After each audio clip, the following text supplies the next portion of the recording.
I'm Megan, 31F, and I'm struggling with a situation that's dredging up a lot of painful memories. My mother, Lisa, 52F, walked out on our family when I was 8 years old. It wasn't a gradual departure or a planned separation, she vanished overnight, leaving my dad, Tom, 55M, to raise me and my younger brother, Derek, 28M, by himself. The night before she left is etched in my memory. It was a Tuesday in October, and we'd just finished dinner. Mom seemed distracted, barely touching her food. When I asked if she was okay, she plastered on a smile and said she was just tired. She tucked us into bed that night, lingering a bit longer than usual. She hugged me tightly and whispered, "Remember, Meggie, you're stronger than you know." I didn't understand the significance of those words until the next morning when we woke up to find her gone. Dad was devastated. I remember finding him sitting at the kitchen table, staring blankly at Mom's untouched coffee mug, her lipstick stain still on the rim. He tried to explain that Mom had gone away for a while, but he couldn't tell us why or when she'd be back. As the days turned into weeks and weeks into months, the reality sank in: she wasn't coming back. Life changed dramatically after that. Dad, who had always been the fun parent, the one who'd swing us around and make silly voices, became somber and withdrawn. He threw himself into work, often leaving before we woke up and returning after we'd gone to bed. I took on the role of caretaker for Derek, making sure he ate, did his homework, and got to school on time. We moved to a smaller house in a different neighborhood. Dad said it was to be closer to his work, but I overheard him telling Aunt Jenny it was because he couldn't bear to live in a house full of Mom's memories. I had to leave behind my best friend, Cassie, and start at a new school where I didn't know anyone. As we grew older, Derek and I coped with Mom's absence in different ways. I became fiercely independent, determined to prove I didn't need her or anyone else. I threw myself into school and extracurriculars, joining every club and team I could. By high school, I was class president, captain of the debate team, and on track to be valedictorian. Derek, on the other hand, struggled. He was only 5 when Mom left, and he had trouble understanding why she was gone. He'd have nightmares and wet the bed well into his teens. At school, he acted out, picking fights and talking back to teachers. By the time he reached high school, he was regularly skipping classes and hanging out with a rough crowd. Dad did his best, but he was stretched thin. He'd been promoted at work, which meant even longer hours. We saw less and less of him, and when we did, he was often too exhausted to do much more than ask about our grades before falling asleep in front of the TV. I tried to fill the gap, but I was dealing with my own issues. I had trouble forming close friendships, always worried that people would leave me like Mom did. My first serious boyfriend, Tyler, broke up with me because I was too clingy and intense. It hurt, but part of me had been expecting it. After all, if my own mother could leave me, why would anyone else stay? Things came to a head when I was 17 and Derek was 14. I caught him trying to steal money from Dad's wallet. When I confronted him, he broke down crying, admitting he owed money to some older kids who'd been giving him weed. I was furious and scared. We had a huge fight that ended with Derek screaming that I wasn't his mother and couldn't tell him what to do. That night, I told Dad everything. It was the wake-up call he needed. He cut back his hours at work and started spending more time at home. He got Derek into therapy and joined a support group for single parents. Slowly, things began to improve. Derek's behavior got better, and we started feeling like a family again. Despite the challenges, we managed to build a life without Mom. Dad eventually started dating again and met Patricia, 50F, when I was in college. She was warm and kind, and for the first time in years, I saw Dad genuinely happy. They got married a few years later, and Patricia became the mother figure Derek and I had been missing for so long. I went off to college, then grad school, determined to make something of myself. I met Ryan, 33M, during my final year of law school. He was patient and understanding, never pushing me to open up before I was ready. With his support and a lot of therapy, I started to work through my abandonment issues. Life was good. I had a successful career as a corporate lawyer, a loving husband, and a supportive family. Derek had turned things around too, getting his GED and starting his own landscaping business. We weren't close, but we were on good terms, getting together for holidays and occasional family dinners. Then, 5 years ago, out of the blue, we got a letter from Mom. She explained that she had been battling severe depression and substance abuse issues when she left. According to her, she'd been in and out of rehab centers for years, trying to get clean and mentally stable. She claimed she left to protect us, believing we'd be better off without her dragging us down. The letter threw us all for a loop. Dad was angry, feeling that her explanation was too little, too late. Derek refused to even read it, saying he didn't care what excuses she had. I was conflicted. Part of me was curious to know more, to understand why she'd left us. But another part was furious that she thought abandoning us was somehow for our own good. For the past 5 years, Mom has been trying to reconnect. She sends birthday cards, holiday greetings, and frequent emails updating us on her life. She's been sober for 7 years now, has a steady job as a librarian, and has remarried to a man named Carl, 57M. I've maintained minimal contact, replying to her messages occasionally but keeping her at arm's length. Derek has blocked her on everything. Now, here's where things get complicated. I recently found out I'm pregnant with my first child. Ryan and I are overjoyed. When Mom found out, through a mutual family friend, she reached out, expressing her desire to be a part of her grandchild's life. She's been calling and texting nonstop, talking about wanting to make up for lost time and be the grandmother she never got to be as a mother. She's even offered to move closer to us to help with the baby. I don't know how to feel. On one hand, I understand that addiction is a disease, and I'm glad she got help. But on the other hand, she missed out on so much of our lives. She wasn't there for my first heartbreak, my high school graduation, or my wedding. How can I trust her to be there for my child? Ryan thinks I should give her a chance, saying people can change. But Derek is furious that I'm even considering it. He says letting her back in would be a betrayal to Dad and Patricia, who have been there for us all these years. I told Mom I needed time to think about it, but she's been pushy, saying she has a right to know her grandchild. This rubbed me the wrong way. After all, she gave up her rights when she walked out on us. Last week, things came to a head when Mom showed up unannounced at our house. She was crying, begging for a chance to explain herself in person. I was so shocked and overwhelmed that I shut the door in her face and called Ryan to come home from work. Now I'm torn. Part of me wants to forgive and give her a chance to be in my child's life. But a bigger part of me is scared of letting her in, only for her to disappoint us again. I don't want my child to experience the pain of abandonment like I did. I'd have her considering keeping my mother out of my life and my future child's life, despite her attempts to reconnect. Update 1, it's been about a month since my last post, and a lot has happened. First, I want to thank everyone for their thoughtful responses. Your perspectives really helped me process my feelings and decide on my next steps. After much consideration and many discussions with Ryan, I decided to meet with my mom, but on my terms. I arranged for us to meet at a neutral location, a quiet cafe near my workplace, so I could leave if things got overwhelming. The day of the meeting, I was a bundle of nerves. I got to the cafe early and chose a table in the corner, my back to the wall so I could see the entrance. When Mom walked in, I almost didn't recognize her. The woman I remembered had always been meticulously put together, with perfectly styled hair and manicured nails. This woman looked softer somehow, her hair streaked with gray and laugh lines around her eyes. She hesitated when she saw me, and for a moment, I thought she might turn and run. But then she squared her shoulders and walked over. "Maggie," she said softly, using the nickname I hadn't heard in over 2 decades. "Thank you for meeting me." The meeting was intense. Mom started by apologizing profusely for showing up unannounced at our house. She admitted it was a desperate move and promised it wouldn't happen again. Then she launched into her story. She told me about the years leading up to her departure, how she had been struggling with depression since her teens but had always managed to keep it under control. Then, after Derek was born, she developed severe postpartum depression. She started self-medicating with alcohol and eventually harder drugs. As she spoke, memories I had long suppressed came flooding back. I remembered finding empty wine bottles hidden in the laundry hamper, the times when Mom would lock herself in the bathroom for hours, emerging with red-rimmed eyes and a too bright smile. I remembered the fights between her and Dad, muffled voices from behind closed doors late at night. Mom said she tried to hide it from us, but as her addiction worsened, she became terrified of hurting us. In her drug-addled state, she convinced herself that leaving was the only way to protect us. She thought Dad would be better off raising us alone than dealing with her addiction. Hearing all this was hard. I remembered moments from my childhood that suddenly made sense, times when Mom was sick and couldn't get out of bed, or when she'd snap at us for no reason. It was painful to realize how much she had been suffering without us knowing.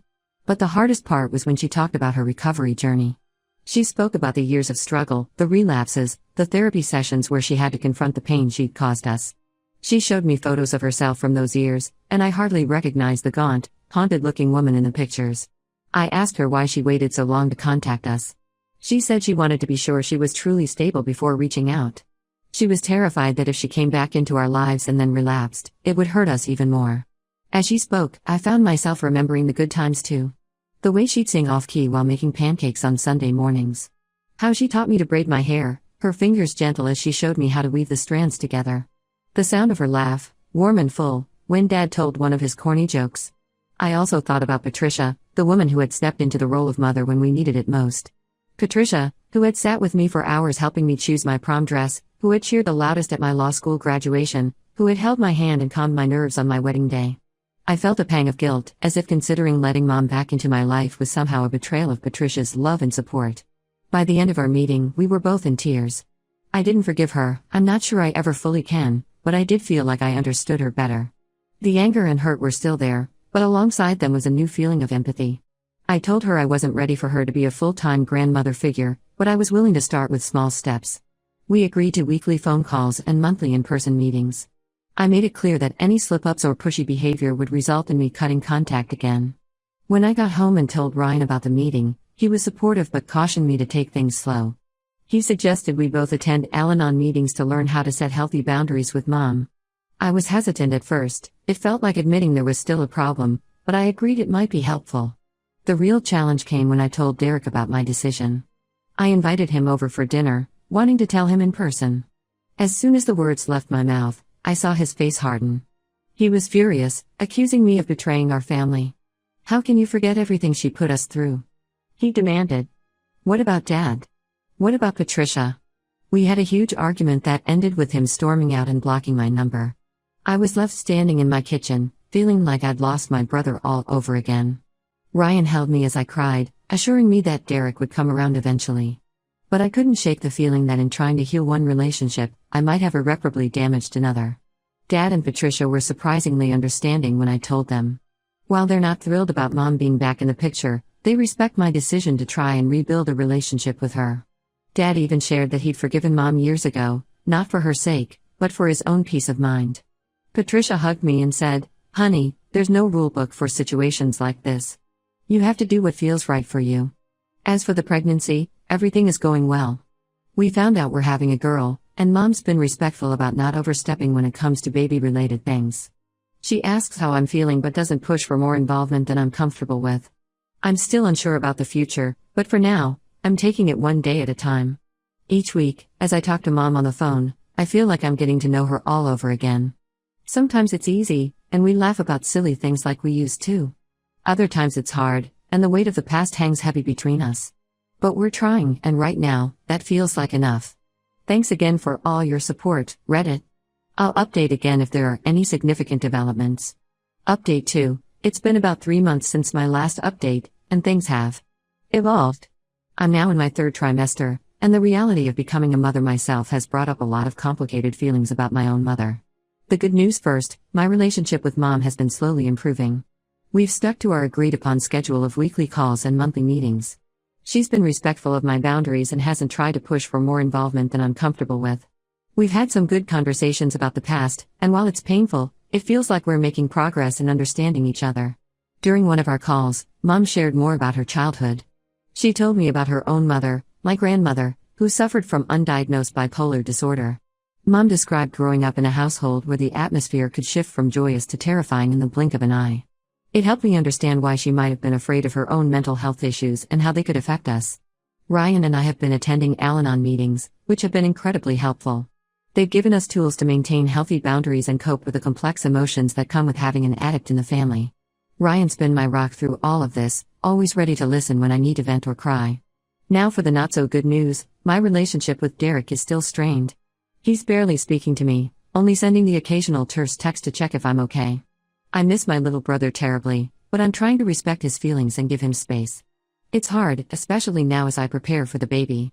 I always imagined Derek would be an involved uncle, but now I'm not sure he'll even want to meet his niece.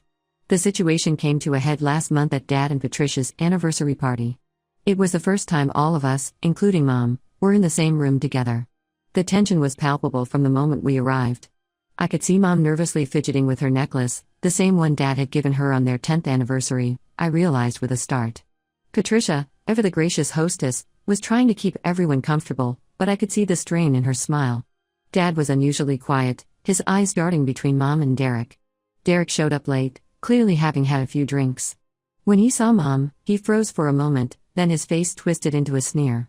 He started making loud, sarcastic comments about family reunions and prodigal mothers. Dad tried to calm him down, but Derek was on a roll. Then he turned to me and started berating me for letting her back in. He accused me of forgetting all the times we cried ourselves to sleep wondering why Mom didn't love us enough to stay. It was like all the hurt and anger he'd been bottling up for years came pouring out. I was in tears, caught between wanting to comfort my brother and defend my decision. That's when Mom stepped in. She walked up to Derek, looked him in the eye, and said, "You're right to be angry. I failed you both in the worst way possible. I don't expect forgiveness, but please don't punish your sister for being more willing to hear me out. If you want to be angry at someone, be angry at me." Derek stared at her for a long moment, then turned and walked out of the party. Mom followed him, and they had a long talk in the backyard. I don't know exactly what was said, but when they came back in, Derek looked drained but calmer. He came over to me, gave me a hug, and whispered, "I'm sorry, Meg. I'm trying to understand, I promise." It wasn't forgiveness or acceptance, but it felt like a tiny step in the right direction. Since then, things have been a bit easier. Derek and I have had a few phone conversations. He's still not comfortable with Mom being around, but he stopped giving me grief about my choices. He even asked about the baby, which felt like a huge breakthrough. As for Mom, seeing her stand up for me to Derek changed something in our relationship. It was the first time I felt like she was truly acting like a mother, putting her children's needs before her own feelings. It didn't erase the past, but it gave me hope for the future. With the baby due in just a couple of months, I'm feeling cautiously optimistic. Mom has offered to help after the birth, but I've decided to have Patricia stay with us for the first few weeks instead. Mom understood and didn't push back. I know we still have a long road ahead, but I feel like we're all trying in our own ways. Thanks for listening, Reddit. I'll update again after the baby arrives. Update 3. Hello again, Reddit. It's been a whirlwind few months since my last update. Our daughter, Lily, was born 6 weeks ago, and she's absolutely perfect. Becoming a mother myself has given me a whole new perspective on my relationship with my own mom. The birth itself was intense but beautiful. Ryan was amazing throughout the whole process, and Patricia was a godsend in those first few weeks. Her calm presence and practical help made the transition to parenthood so much smoother. Now, onto the family dynamics. Mom respected our wishes and didn't come to the hospital or try to visit in those first couple of weeks. Instead, she sent a beautiful hand-knitted blanket for Lily with a note saying she was there whenever we were ready. When Lily was 3 weeks old, we invited Mom over to meet her. It was emotional, to say the least. Seeing Mom hold Lily, tears streaming down her face as she whispered promises to be the best grandmother she could be, hit me hard. For the first time, I truly understood the depth of what she must have gone through to leave us. It didn't excuse her actions, but it helped me empathize. Derek came to meet Lily a week later. He was clearly uncomfortable with Mom being there, but he made an effort to be civil. Watching my brother hold my daughter, I saw a softness in him I hadn't seen in years. He looked up at me and said, "She's got your eyes, Meg." Then, after a pause, he added, "And Mom's smile." It wasn't much, but it felt like a peace offering.